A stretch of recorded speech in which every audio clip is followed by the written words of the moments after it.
je regarde beaucoup les autres. Je me dis toujours, tiens, si cette personne-là a réussi, pourquoi pas moi ? Ce que j'apprends dans les outils de management, je m'en sers déjà au quotidien, que ce soit dans ma famille ou dans mon environnement pro. Communication, c'est ce qu'il y a de plus important.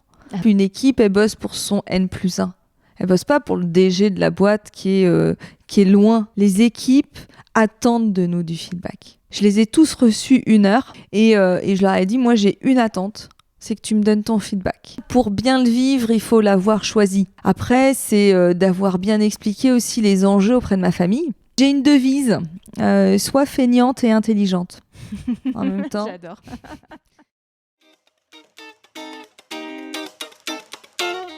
On ne naît ni mère, ni leader, on le devient. Bonne écoute. Bonjour à toutes et à tous, je suis ravie de vous retrouver pour le 2e épisode de Mom Leader, le podcast. Aujourd'hui, je débriefe l'épisode d'Anne, maman et manager, comment manager en toute sérénité. J'ai fait appel à Anne parce que pour moi, à mon sens, c'était une force tranquille. Et comme elle l'a très bien repris dans l'épisode, c'est pas une force tranquille dans le sens inactive, pas du tout.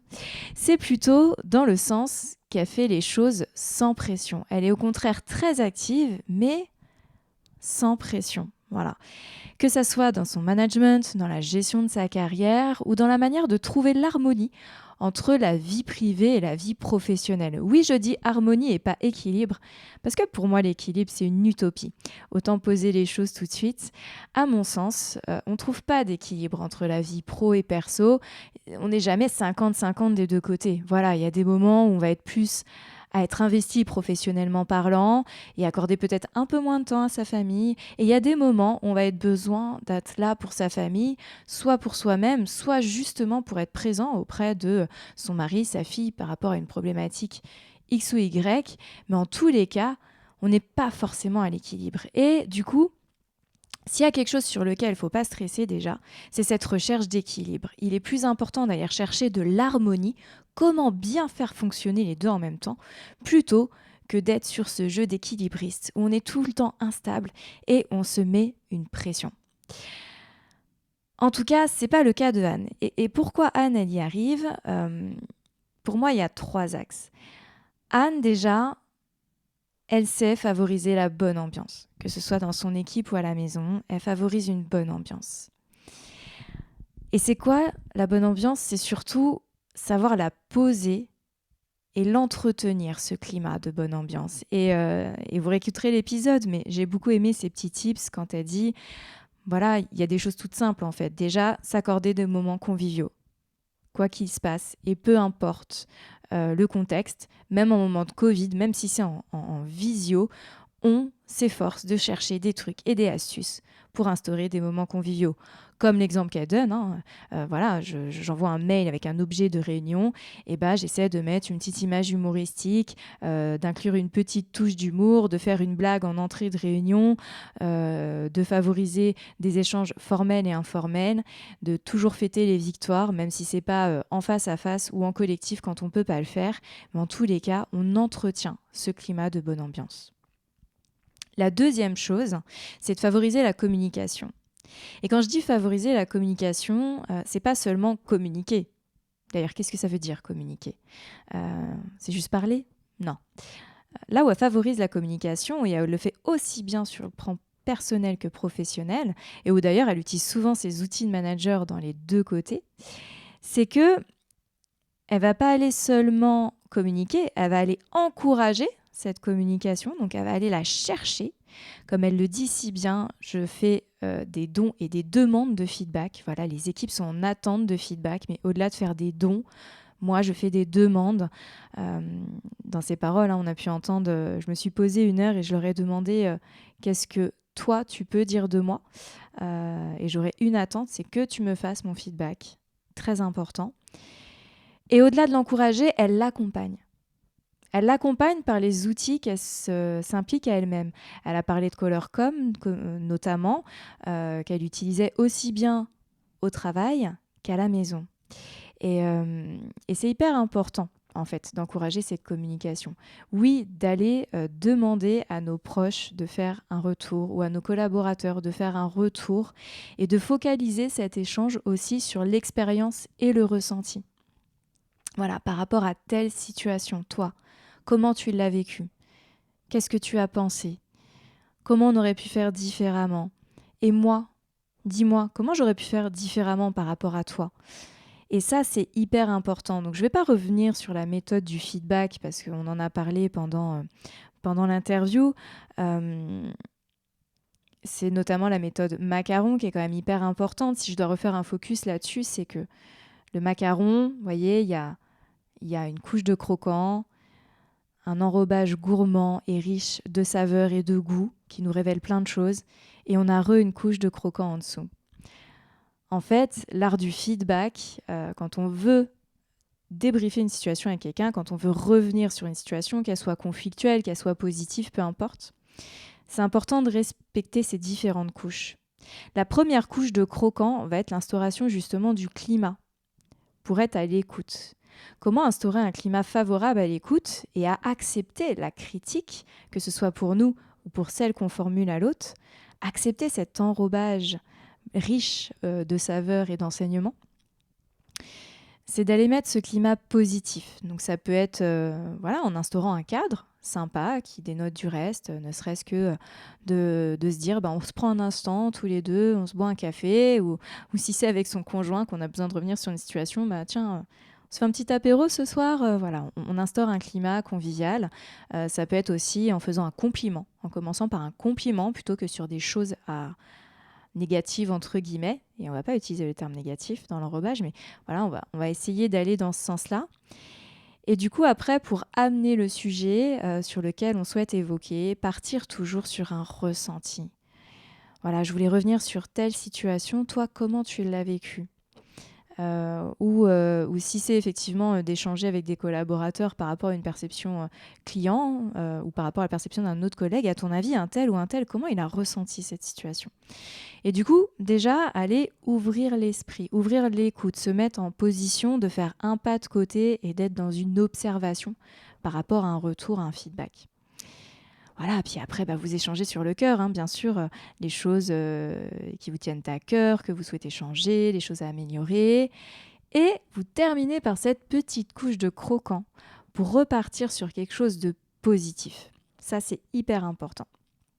Sinon, ça va en pâtir sur éventuellement la relation, ou sinon, la réflexion ne s'arrêtera pas là. Ça permet de refermer la réflexion et qu'elle ne reste pas, qu'on n'y pense pas, qu'on n'y rumine pas pendant toute une journée ou plusieurs jours.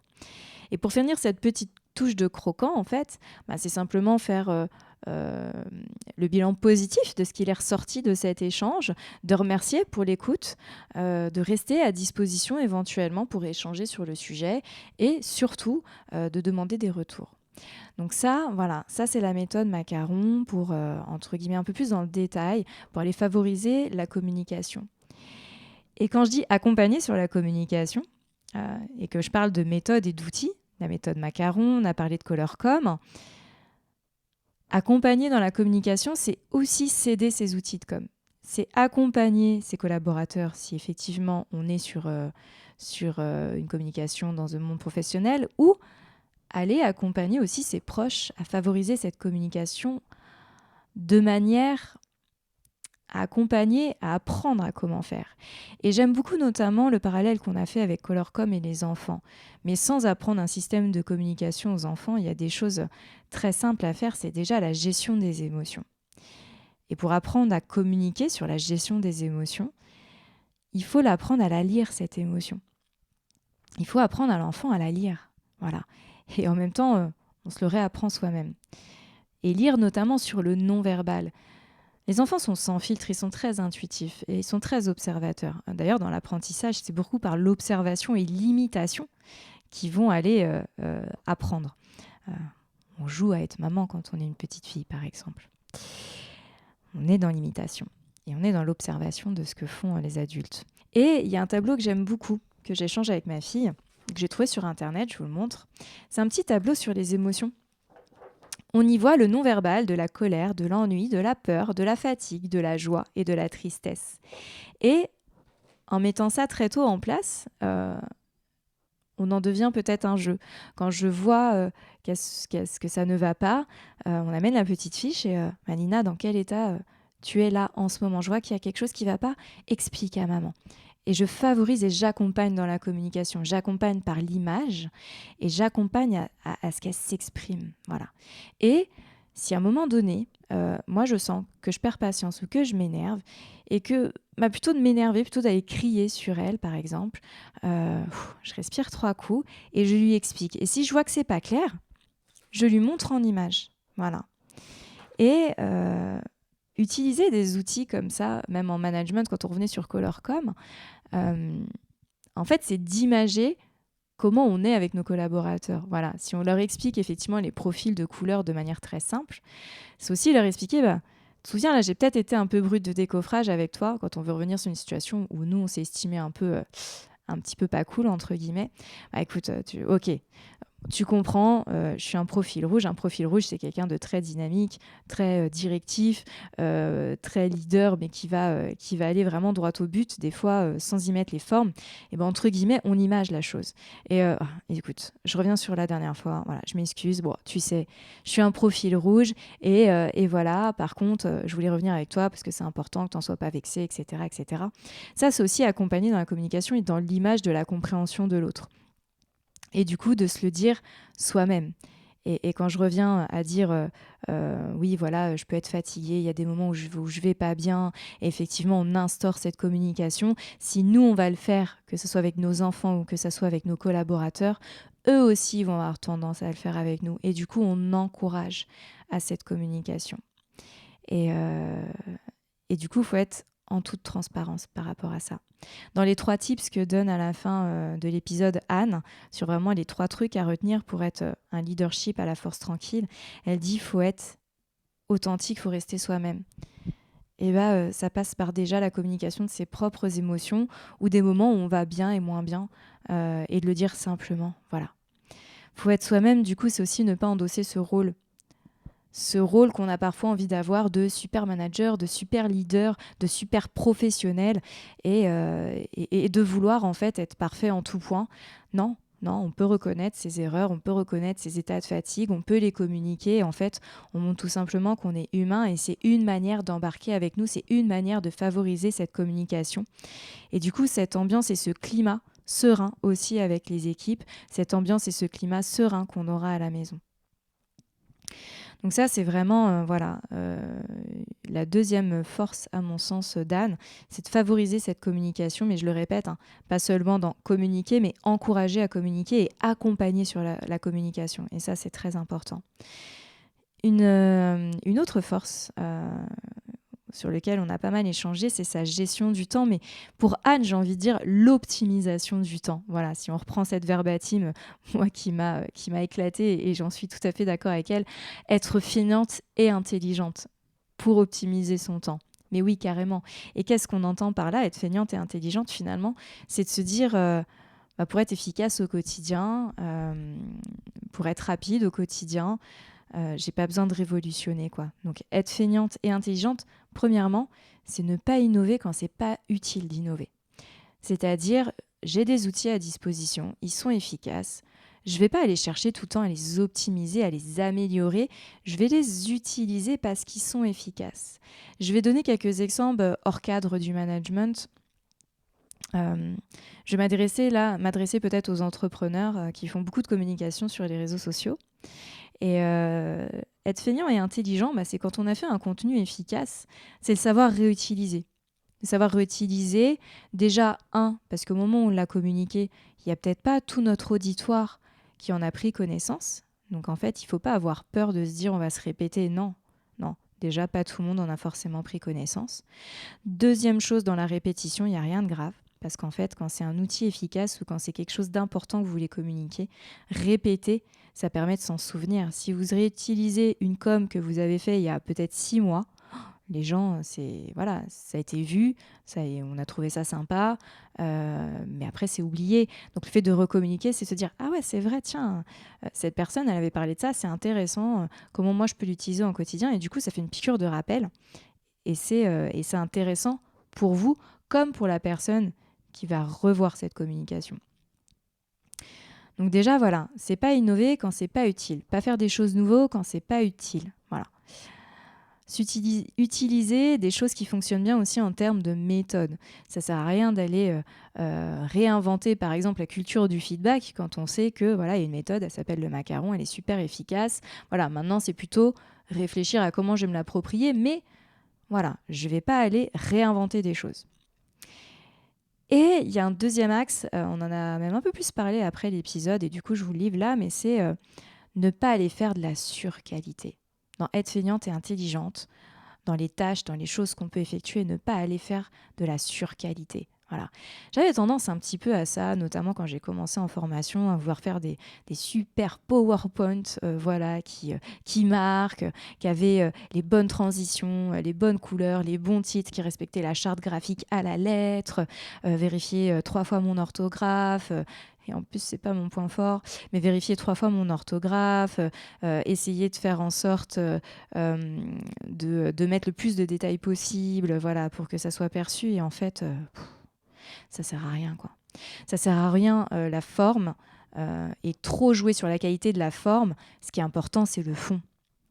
Ce qui était important, par exemple, dans ces formations, c'est plutôt comment moi j'allais expliquer les choses, les techniques que j'allais donner par rapport à tel exercice ou à telle méthode pédagogique.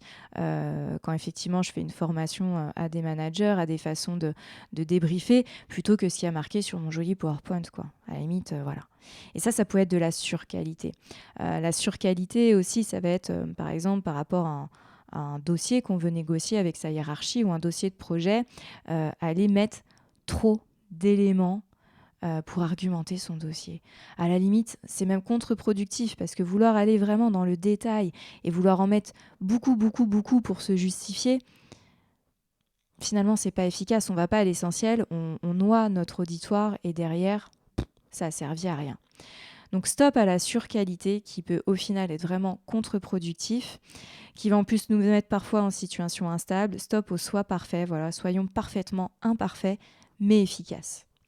Voilà en quoi j'ai trouvé très intéressant le débrief d'Anne sur tous ces outils qu'elle alliait autant sur la vie perso que sur la vie pro.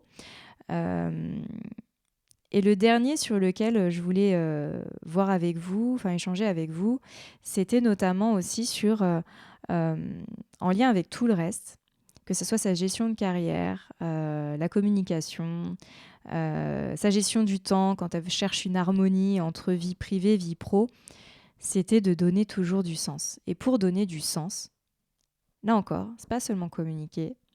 Donner du sens, c'est aller chercher à communiquer, mais surtout à connaître son why, son pourquoi. Et c'est indispensable. C'est indispensable. Et là aussi, il y a un investissement temps pour être efficace après. C'est-à-dire de prendre le temps de bien poser son why, de pourquoi on fait les choses. On va gagner du temps à faire des choix. On va gagner du temps dans sa communication pour le sens. On va gagner du temps pour faire en sorte que ses proches deviennent des alliés dans cette vie perso-pro où on cherche une harmonie. Et Anne, le meilleur moment qu'elle explique dans l'épisode, ce why, c'est quand elle explique pour sa carrière et quand je l'ai interrogée sur sa gestion de carrière. Et effectivement, le why, le pourquoi, c'est quelles sont mes motivations, de quoi j'ai envie et quelles sont mes valeurs. Elle a parlé notamment beaucoup de ce qu'elle cherchait par rapport à sa famille, parce que c'est une de ses valeurs à Anne, la famille, et de passer du temps avec sa fille. Et du coup, dans cette gestion-là, quand elle s'interroge là-dessus, elle fait bien attention à tout ça. Elle a une ouverture d'esprit aussi qui est très forte dans ce why, c'est-à-dire qu'elle réfléchit autant sur elle que sur ce qu'elle recherche, elle observe les autres. Elle observe les autres, elle est en écoute active aussi par rapport à ça, de ce qu'elle peut entendre, de ce qu'elle peut voir. Et elle se dit, si les autres y arrivent, et là, elle se fait son levier de motivation, il n'y a pas de raison que moi, j'y arrive pas, parce que c'est ce que je souhaite, c'est ce que j'ai vraiment envie, donc je vais me donner les moyens. Et elle nourrit son ambition avec ça. Donc ça, c'est vraiment quelque chose d'important. On vient souvent vers moi parfois en me disant ouais, mon travail, je l'aime bien, mais je sais pas, ça va plus, j'ai plus de sens, je donne plus de routine, j'ai une petite routine, je pense que j'ai envie de faire autre chose. Ouais, ok, mais quoi? Et dans ce why, dans ces motivations, dans ces valeurs, il y a aussi faire le point justement sur ce qu'on aime faire, mais ce qu'on sait faire. Quelles compétences pour aller vers ce que j'aime faire? Et moi, quelles compétences j'ai aussi de mes différentes expériences? Qu'est-ce qui me nourrit et vers quoi je veux aller? Et après, c'est ne se fermer aucune porte, pour reprendre les mots de Anne, et garder un esprit ouvert sur les opportunités qui peuvent arriver. Et si on décèle un besoin, nous, pour aller vers ce why, et Anne illustre très bien avec une formation qu'elle souhaitait faire dans le cadre de son évolution, qui n'était pas celle que proposait l'entreprise, mais une autre, et ben elle a gardé l'esprit ouvert pour aller chercher effectivement cette autre formation.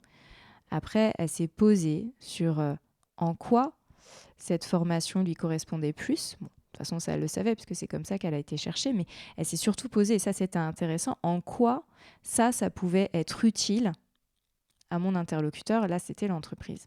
Et elle a été communiquée là-dessus. Donc, très important de travailler sur le why, le pourquoi, sur qu'est-ce que ça m'apporte à moi et qu'est-ce que ça apporte aussi à l'autre, à mon interlocuteur ou à ma famille si sur un projet, je dois aller aussi l'embarquer avec moi. Et du coup, de faire le tour d'horizon comme ça. Donc si je synthétise le why, pourquoi c'est important pour moi? Quelle motivation? Quelle valeur? Par rapport au chemin que je veux prendre, quelles compétences j'ai, lesquelles j'ai besoin d'acquérir?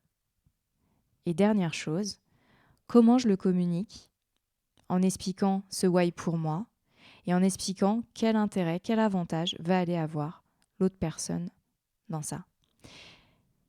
Et autant ça vous donne du sens à vous, dans vos décisions, autant ça donne aussi du sens à vos proches quand vous leur expliquez ces décisions, ces projets, si on parle de l'entreprise. Enfin, voilà, on peut le mettre vraiment à différents niveaux.